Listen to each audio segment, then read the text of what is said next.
ಎಲ್ಲರಿಗೂ ನನ್ನ ನಮಸ್ಕಾರ. ಇವತ್ತು ನಾನು ನಿಮ್ಮ ಮುಂದೆ ಏನು ಶೇರ್ ಮಾಡ್ಬೇಕಂತಿದ್ದೇನೆಂದ್ರೆ, ಇವತ್ತು ಪೇಪರಲ್ಲಿ ಓದಿದೆ, ಪ್ರಜಾವಾಣಿಲಿ ಸಂಗತದಲ್ಲಿ ಓದಿದೆ. ಏನಂದ್ರೆ ಗುರುರಾಜ್ ಎಸ್ ದಾವಣಗೆರೆ ಸರ್ ಅವರು ಬರೆದಿರುವಂತಹ ಒಂದು ಇವತ್ತಿನ ವಿಶೇಷತೆಯನ್ನು ನಾನು ಹೇಳ್ಬೇಕನ್ನಿಸ್ತು. ಅದಕ್ಕೆ ನಿಮ್ಮ ಮುಂದೆ ಹೇಳ್ತಾ ಇದ್ದೀನಿ. ಏನಂದ್ರೆ, ಸ್ವೀಡನ್ ದೇಶದ ಸ್ಟಾಕ್ ಹೋಮ್ನ ಆ ಭವ್ಯ ಸಭಾಂಗಣದಲ್ಲಿ ಭಾರತದ ವಿಜ್ಞಾನಿಯೊಬ್ಬರಿಗೆ ನೊಬೆಲ್ ಪ್ರಶಸ್ತಿ ನೀಡಿದ ಕ್ಷಣ. ಇಡೀ ಸಭಾಂಗಣವೇ ಎದ್ದು ನಿಂತು ಚಪ್ಪಾಳೆ ತಟ್ಟುತ್ತಿರುವಾಗ ಆ ವಿಜ್ಞಾನಿಯ ಕಣ್ಣಲ್ಲಿ ನೀರು ಬರುತ್ತದೆ. ಆ ವಿಜ್ಞಾನಿ ಯಾರಂತಂದ್ರೆ ಸಿ ವಿ ರಾಮನ್, ಚಂದ್ರಶೇಖರ್ ವೆಂಕಟರಮಣ ಅಂತೇಳಿ. ಯಾಕೆ ಕಣ್ಣೀರು ಬಂತ? ಅಲ್ಲೆಲ್ಲ ಇದ್ದ ಜನರೆಲ್ಲ ಕೇಳ್ತಾರೆ, ಇಂಥ ದೊಡ್ಡ ಗೌರವ, ಇಂಥ ದೊಡ್ಡ ಪ್ರಶಸ್ತಿಯನ್ನು ತಗೊಂಡಾಗ, ಅತಿ ಜಗತ್ತಿನ ಒಂದು ದೊಡ್ಡ ಗೌರವವನ್ನು ಸಿಕ್ಕಾಗೂ ಕೂಡ ನೀವು ಯಾಕೆ ಕಣ್ಣೀರು ಹಾಕ್ತೀರಿ ಅಂತ ಕೇಳಿದಾಗ ಅದಕ್ಕೆ ಸಿ ವಿ ರಾಮನ್ ಅವ್ರು ಹೇಳ್ತಾರೆ, ಯಾಕಂದ್ರೆ ಇಲ್ಲಿರುವ ಸುತ್ತಲಿನ ಧ್ವಜಗಳು ಎಲ್ಲ ಜಾಗ್ ಧ್ವಜಗಳಾಗಿದ್ದಾವೆ, ಬೇರೆ ದೇಶದ ಧ್ವಜಗಳಾಗಿದ್ದಾವೆ. ನನ್ನ ದೇಶಕ್ಕೆ ಇನ್ನೂ ಸ್ವತಂತ್ರ ಸಿಕ್ಕಿಲ್ಲ, ನನ್ನದೇ ಆದಂಥ ಯಾವುದು ಧ್ವಜ ಇಲ್ಲ ನನ್ನ ದೇಶಕ್ಕೆ ಅಂತೇಳಿ ಕಣ್ಣೀರಿತ್ತು ಬರುತ್ತಿದ್ದಂಥ ಒಂದು ಪ್ರಸಂಗವನ್ನು ಹೇಳಿದರು. ಅದಕ್ಕೆ ನಾವಿಲ್ಲಿ ಯಾಕೆ ಈ ಮಾತನ್ನು ಹೇಳ್ಬೇಕಾಗುತ್ತಂತಂದ್ರೆ, ಬರೇ ಒಂದು ವಿಜ್ಞಾನದ ಪ್ರೇಮಿ ಆಗಿರಲಿಲ್ಲ, ದೇಶ ಪ್ರೇಮಿಯೂ ಆಗಿದ್ರು. ಅದಕ್ಕಾಗಿ ಈ ಒಂದು ಸಂದರ್ಭವನ್ನು ಅವರನ್ನು ನೆನೆಯುವಂಥ ಕ್ಷಣ. ಅವರು ಹೆಚ್ಚಿನ ಒಂದು ಖರ್ಚು, ಹೆಚ್ಚಿನ ಒಂದು ಆಡಂಬರದ ಜೀವನ, ಆಡಂಬರದ ಒಂದು ಪ್ರಯೋಗಕ್ಕಾಗಲಿ, ತಮ್ಮ ಜೀವನ ಶೈಲಿಗಾಗಲಿ ಯಾವುದನ್ನೂ ಹೆಚ್ಚಿನ ರೀತಿಯಾಗಿ ಬಳಸದೆ, ಅವರು ಇನ್ನೊಂದು ಏನಂದರೆ, ಅವರು ಹೊಟ್ಟೆಪಾಡಿಗಾಗಿ ಅವರು ಒಂದು ಉದ್ಯಮಿಯಾಗಿಯೂ ಆಗಿದ್ದರು, ಅಕೌಂಟೆಂಟ್ ಜನರಲ್ ಆಗಿದ್ದರು. ಅವರೇನಂದರೆ ಹಗಲಿರುಳು ಲೆಕ್ಕಪತ್ರಗಳನ್ನು ಮಾಡ್ತಿದ್ರು. ಹಗಲಿರುಳು ಲೆಕ್ಕಪತ್ರಗಳನ್ನು ಮಾಡಿ ರಾತ್ರಿ ಸಮಯದಲ್ಲಿ ಪ್ರಯೋಗಾಲಯಕ್ಕೆ ಹೋಗ್ತಿದ್ರು.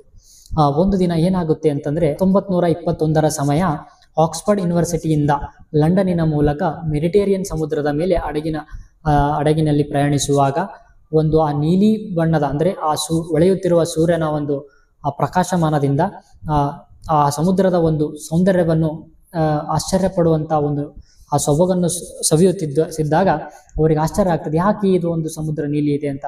ಆವಾಗ ಒಂದಿಷ್ಟು ಜನ ಅಲ್ಲಿರುವ ಸೈಂಟಿಸ್ಟ್ಗಳು ಏನು ಅನ್ಕೊಂಡಿರ್ತಾರೆ, ಒಂದಿಷ್ಟು ಜನ ಸೈಂಟಿಸ್ಟ್ಗಳಂದ್ರೆ ವಿಜ್ಞಾನಿಗಳು, ಈ ನೀಲಿ ಬಣ್ಣ ಇರಲು ಕಾರಣ, ಈ ಸಮುದ್ರ ನೀಲಿ ಬಣ್ಣ ಇರಲು ಕಾರಣ ಒಂದು ಆಕಾಶದ ಪ್ರತಿಬಿಂಬ ಅಂತ ಅನ್ಕೊಂಡಿರ್ತಾರೆ. ಅದಕ್ಕೆ ಸಿ ವಿ ರಾಮನ್ ಅವ್ರು ಏನ್ ಮಾಡ್ತಾರೆ, ಅವ್ರ ಜೇಬಿನಲ್ಲಿರುವಂತ ಒಂದು ಪ್ರಿಸಮ್ ಇರ್ತದೆ, ಗಾಜಿನ ಪ್ರಿಸಮ್ ಅನ್ನು ತೆಗೆದುಕೊಂಡು ನೋಡ್ತಾರೆ, ಏನಿಲ್ಲಿ ಬೆಳಕಿನ ಒಂದು ಬಣ್ಣದ ಒಂದು ವಿಶೇಷತೆ ಏನಿರ್ಬೋದು ಅಂತ ನೋಡ್ತಾರೆ. ಅದಕ್ಕೆ ಅವರಿಗೆ ಕರೆಕ್ಟ್ ಆಗಿ ಆನ್ಸರ್ ಸಿಗೋದಿಲ್ಲ. ಅದಕ್ಕೆ ಅವರು ಭಾರತಕ್ಕೆ ಹಿಂದಿರುಗಿದ ನಂತರ ಒಂದು ಪ್ರಯೋಗಾಲಯದಲ್ಲಿ ಅದರ ಒಂದು ರಿಸರ್ಚ್ ಸಂಶೋಧನೆಯನ್ನು ಮುಂದುವರಿಸ್ತಿರ್ತಾರೆ. ಅವಾಗ ಅವರು ಒಂದು ಕಂಡ್ಕೊಳ್ತಾರೆ, ಅವ್ರಿಗೆ ಬೇಕಾಗಿರೋದು ಜಸ್ಟ್ ಅವಾಗಿನ ಕಾಲದಲ್ಲಿ ಏನೂ ಇರಲಿಲ್ಲ, ಅವರು ಅದನ್ನು ಬಯಸ್ತೂ ಇರಲಿಲ್ಲ. ಅವ್ರೇನಂದ್ರೆ ನೈಸರ್ಗಿಕವಾದ ಒಂದು ಸೂರ್ಯನ ಬೆಳಕು ಮತ್ತೊಂದು 500 ರೂಪಾಯಿಗಿಂತ ಕಡಿಮೆ, ಅವ್ರ 500 ರೂಪಾಯಿಗಿಂತ ಒಂದು ಸ್ಪೆಕ್ಟ್ರೋಮೀಟರ್ ಅಂತ ತಗೊಂಡಿದ್ರು. ಇಷ್ಟನ್ನ ಮುಖಾಂತರ ಅವ್ರು ಏನಂದ್ರೆ ಒಂದು ಸಂಶೋಧನೆ ಮಾಡ್ತಾರೆ. ಆ ಸಂಶೋಧನೆ ಏನಾಗಿತ್ತು ಅಂತಂದ್ರೆ, ಯಾವುದೇ ಒಂದು ವಸ್ತುವಿನ ಮೂಲಕ ಬೆಳಕು ಆದಾಗ ಅಲ್ಲಿರುವ ಒಂದು ಫ್ರೀಕ್ವೆನ್ಸಿ ಅಂತಾರಲ್ಲ, ತರಂಗ ಮತ್ತು ವೇವ್ಲೆಂತ್ ಎರಡೂ ಚೇಂಜ್ ಆಗಿ ಅಲ್ಲಿ ಬಣ್ಣವನ್ನು ಬದಲಾಗ್ತದೆ. ಅದಕ್ಕೆ ಇದು ಎದಕ್ಕೆ ಯೂಸ್ ಮಾಡ್ತಾರಪ್ಪ, ಇಲ್ಲಿ ಎದಕ್ಕೆ ಯೂಸ್ ಮಾಡ್ತಾರೆ ಅಂದ್ರೆ, ಈ ಕ್ಯಾನ್ಸರ್ ಪತ್ತೆ ಮಾಡೋದಕ್ಕಾಗಿ, ಇಂದಿನ ಮಂಗಳ ಗ್ರಹದಲ್ಲೂ ಕೂಡ ಏನೇನು ಖನಿಜಾಂಶಗಳಿದಾವೆ ಅಂತೇಳಿ ಪತ್ತೆ ಮಾಡೋದಕ್ಕಾಗಿ, ಆ ಬೆರಳಚ್ಚುಗಳನ್ನಾಗಲಿ ಇವೆಲ್ಲದರ ಒಂದು ಉಪಯೋಗ ಈ ರಾಮನ್ ಎಫೆಕ್ಟ್ ಇಂದ ಆಯಿತು.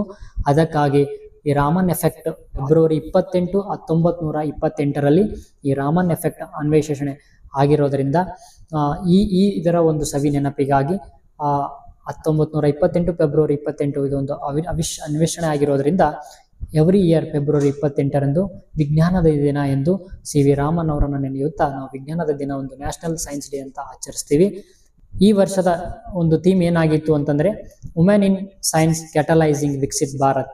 ಅಂದ್ರೆ ಹೆಣ್ಮಕ್ಳಿಗೂ ಕೂಡ, ಒಂದು ಮಹಿಳೆಯರಿಗೂ ಕೂಡ ಈ ಒಂದು ರಿಸರ್ಚ್ ಅಲ್ಲಿ ಅವಕಾಶ ಮಾಡಿಕೊಟ್ಟು, ಅವರು ಕೂಡ ಒಂದು ಆತ್ಮನಿರ್ಭರ್ ಭಾರತ್, ಈ ಸೆಲ್ಫ್ ರಿಲಯನ್ಸ್ ಅಂತ ಅವರು ಅಳವಡಿಸಿಕೊಂಡು ಈ ದೇಶವನ್ನ ಮುನ್ನಡೆಸಲು ಅವರು ಪಾತ್ರವು ಕೂಡ ವಹಿಸಲಿ ಅಂತೇಳಿ ಈ ವರ್ಷದ ಥೀಮ್ ಆಗಿತ್ತು. To all happy national science day.